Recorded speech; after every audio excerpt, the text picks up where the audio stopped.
আসসালামু আলাইকুম এভরিওয়ান। আয়ান্স কুকিংয়ে আপনাদের সবাইকে ওয়েলকাম জানাচ্ছি। আশা করি সবাই অনেক ভালো আছেন। রমজানে সারাদিন রোজা রাখার পর ইফতারে মুখরোচক কিছু খুঁজছেন, কিংবা সেহরিতে একদমই মুখে রুচি নেই। যদি এমন হয় যে কোনো কিছুই খেতে মন চাচ্ছে না, তবে হাতে মাত্র 10 মিনিট সময় থাকলে ঝটপট তৈরি করে ফেলতে পারেন এই দারুণ রুচিদায়ক ভর্তাটি। বাঙালি মানেই তো ভর্তা ভাত, আর সেই ভর্তাটা যদি হয় চ্যাপা শুটকির, তবে তো আর কোনো কথাই নেই। বাংলাদেশের ট্র্যাডিশনাল খাবারের তালিকায় এই চ্যাপা শুটকি সবসময় এক ধাপ এগিয়ে। অনেকে মনে করেন শুটকি রান্নার প্রসেসটা অনেক ঝামেলার কাজ, কিন্তু আজ আমি আপনাদের সাথে এমন এক রেসিপি শেয়ার করব যা দিয়ে মাত্র 5 থেকে 10 মিনিটেই আপনি এই ডিলিশিয়াস ভর্তাটি বানিয়ে ফেলতে পারবেন। যারা একটু স্পাইসি খাবার পছন্দ করেন, আজকের ভিডিওটি তাদের জন্য একদম পারফেক্ট। ভিডিওটি ভালো লাগলে এখনই একটি লাইক দিয়ে দিন এবং নতুন নতুন রেসিপি পেতে আমার চ্যানেলটি সাবস্ক্রাইব করে সাথেই থাকুন। চলুন তবে মূল প্রসেসটা শুরু করা যাক। আজকের রেসিপির জন্য আমি এখানে 4-5টা চ্যাপা শুটকি নিয়ে নিয়েছি। এগুলোকে আমি কুসুম গরম পানিতে ভিজিয়ে একটু পরিষ্কার করে নিব।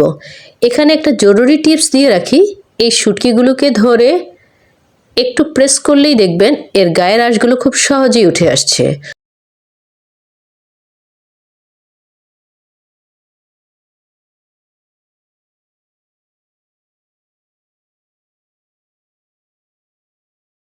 গরম পানিতে ধোয়ার ফলে মাছের গায়ের এক্সট্রা ময়লা বা কোনো জার্মস থাকলে তা একদম ক্লিন হয়ে যায়।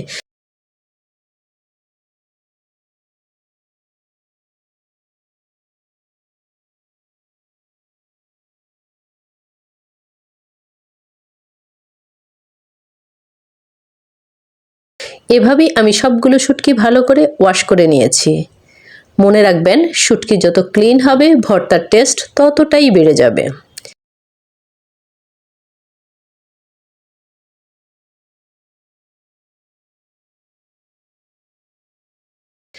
এখন রান্নার জন্য চুলায় একটি প্যান বসিয়ে দিয়ে দিচ্ছি কিছুটা মাস্টার্ড অয়েল।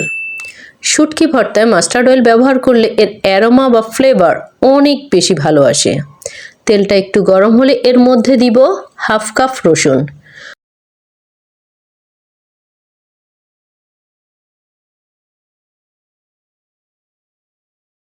রসুনগুলো হালকা একটু ফ্রাই করে নিব।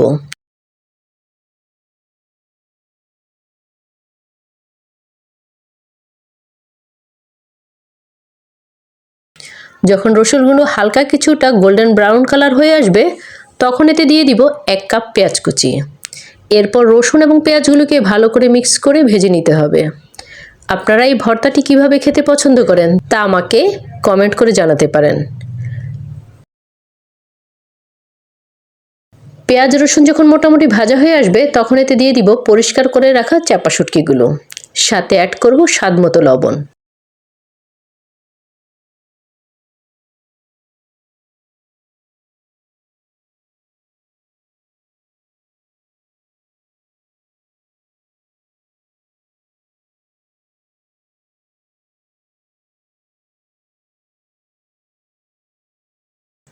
এরপর কিছুক্ষণ ভাজার পরে দিয়ে দিব সামান্য একটু হলুদ। খুব বেশি হলুদ দিবেন না, জাস্ট হালকা একটা কালারের জন্য।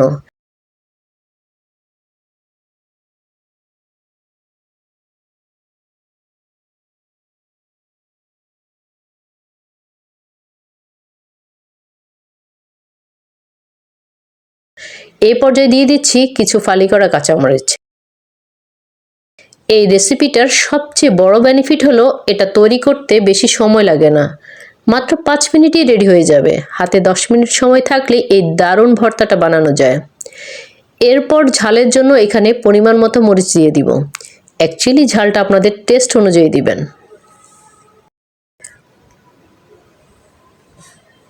সবশেষে আমি এতে যোগ করব কিছু ফ্রেশ ধনিয়া। ধনিয়া পাতা দেওয়ার পর এগুলোকে ভালো করে কিছুক্ষণ ফ্যানের মধ্যে ফ্রাই করে নিব, যেন সব ফ্লেভার একসাথে মিশে যায়।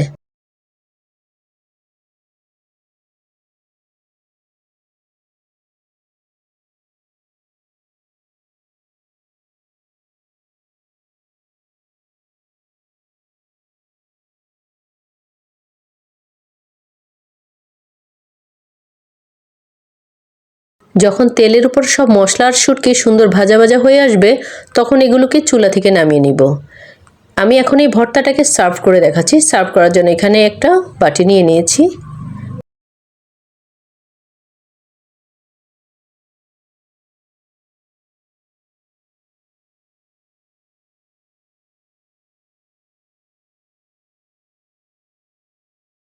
দেখুন ভিউয়ার্স, এটা দেখতে কতটা লোভনীয় হয়েছে।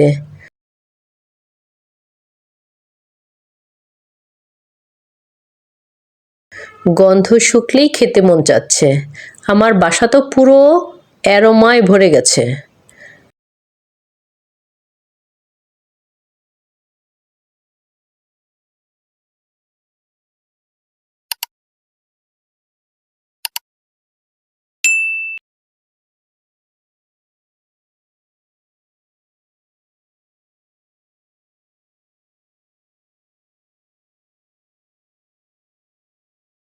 এখন আমি এটাকে ভাতের সাথে পরিবেশন করে দেখাবো।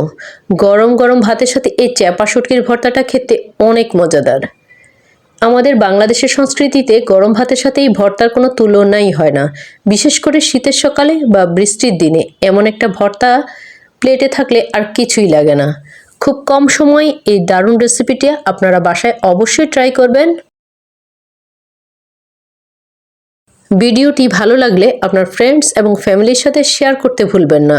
আর আমার পরবর্তী ভিডিও আপডেট পেতে বেল আইকনটি ক্লিক করে রাখুন। আজ এই পর্যন্তই। সবাই ভালো থাকবেন। আসসালামু আলাইকুম। আল্লাহ হাফেজ।